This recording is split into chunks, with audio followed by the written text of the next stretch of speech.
the topic today, leadership lessons from the book of Nehemiah. Now, our first principle that we are going to learn today is identifying our call. Many people, as I had said, I think they had opportunity to identify the call, but they did not take it up. For us as Christians, the thing that we need to embrace here is, how do we identify the calling of God over our lives? Do we wait for the voice? Do we wait for the burning bush? Do we want to see the angel like Mary did for us to say that, yes, indeed, now God is speaking to us? Nehemiah did not experience any of those. And he comes out so different from the rest of the people that we've mentioned already. He identified the call by what broke his heart. He heard about the news that, yes, the walls are broken, the gates are burned, it's a disgrace, and that broke his heart. How do we identify God's call? Most often than not, the thing that breaks your heart, that really moves you, is what God is calling you to do. So pray for everything and in every situation as a leader. So Nehemiah is heartbroken, and his first response to the burden and the calling that he has of the Lord is to pray. He prays through this whole process. He hears, he prays. He talks to the king, he prays. And later through the book, you realize that many times Nehemiah stopped and prayed. In fact, in the entire book of Nehemiah, prayer is mentioned and considered 13 times, as I was counting. Perhaps I may have missed some, but at least I came across 13 moments when there were prayers offered, either individually or corporate. Prayer is very key. To me, I realize that, yes, as God calls us, we must find our place on the knees to commit the calling, to commit ourselves, to tap into the resources of heaven for us to be able to accomplish what he has called us to do. We can never be able to do this alone. And look at it here.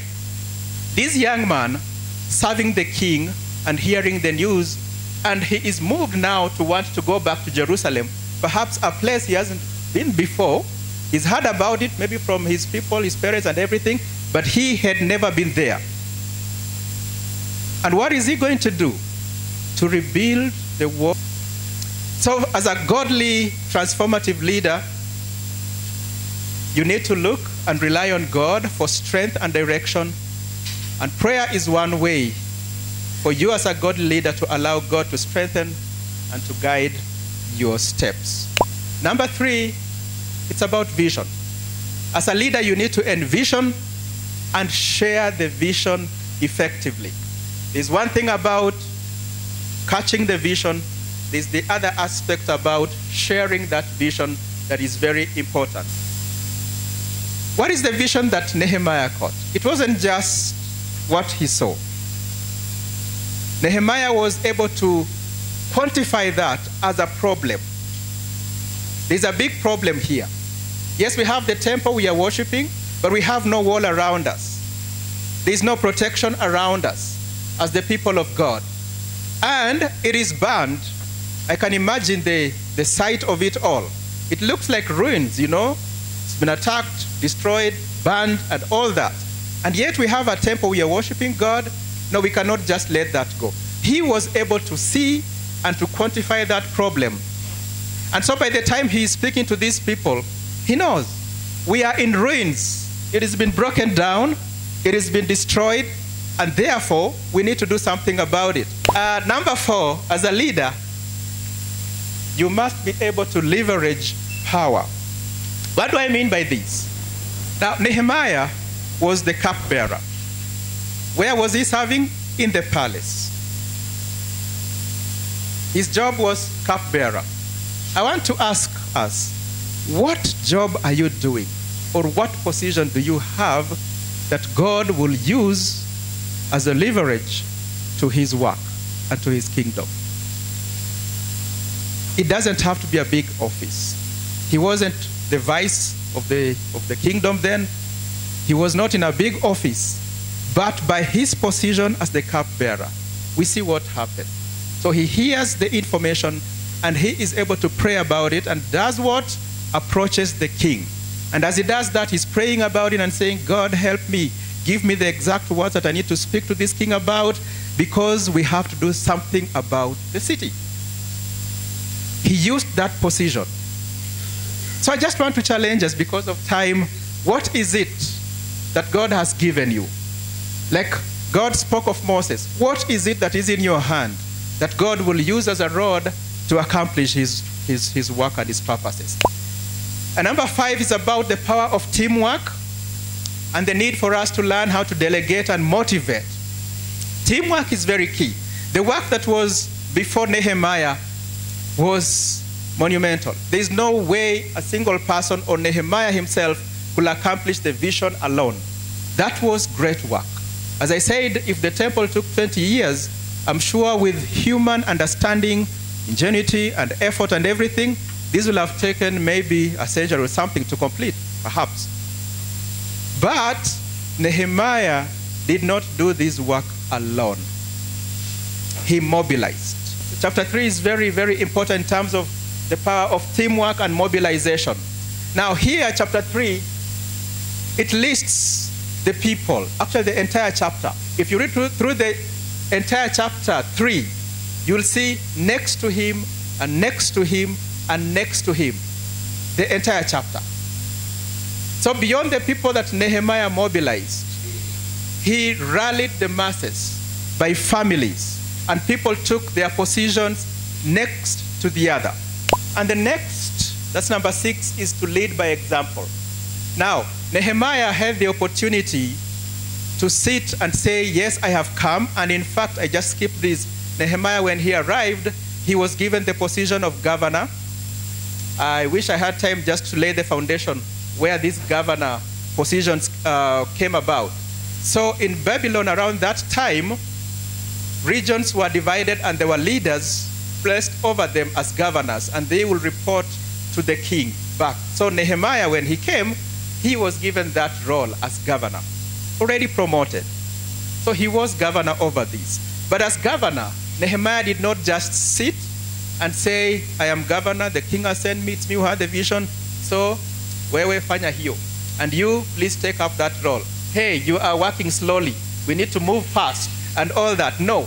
Nehemiah folded his sleeves.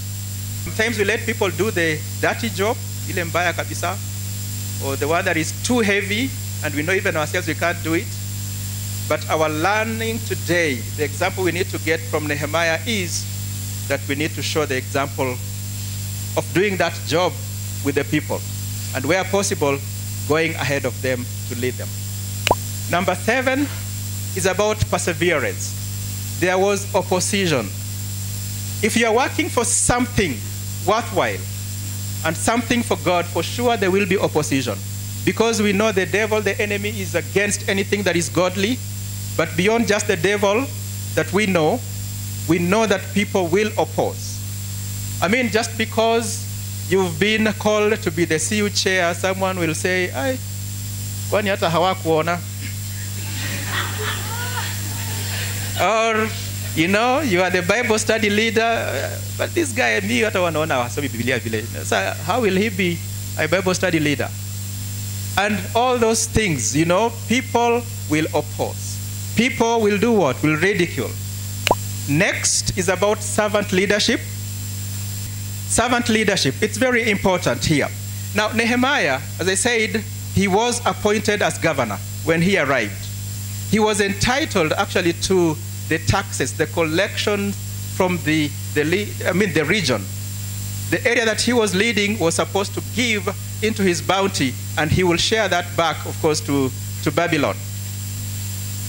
He says himself that he did not act like the former governors who laid heavy burdens on the people and took from their daily ration 40 shekels of silver. I mean, he would have done that. So the former people were doing that.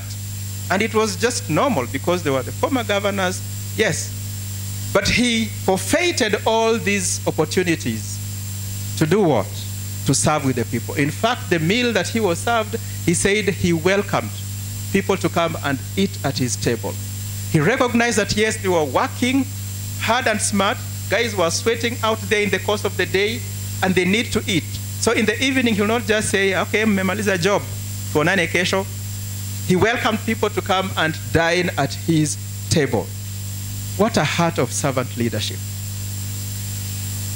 What a heart. I remember the disciples in, I think, the book of Mark chapter 9, they were arguing amongst themselves and wondering, so who is the greatest amongst us? And Jesus tells them, anyone who wants to be greatest must be what? Servant of? Servant of all. You must be able to serve the people. If you want to be great, serve the people. And so Nehemiah teaches us this morning that for us to achieve our task, like in the record 52 days that he did, a work that will have taken years, we need to lead in a different manner. We have to show servant leadership. And let me just go to the last, dependence on the Lord. In Nehemiah chapter 6, verse 15 to 16, reads, so the wall was finished on the 25th day of the month of Elul in 52 days. And when all our enemies heard it, all the nations around us were afraid and fell greatly in their own esteem. Why? For they perceived that the work had been accomplished with the help of our God. They perceived that the work had been accomplished with the help of our God. There is no way they will have done this work in their own human effort and complete within 52 days. It took God. And Nehemiah was able to identify that.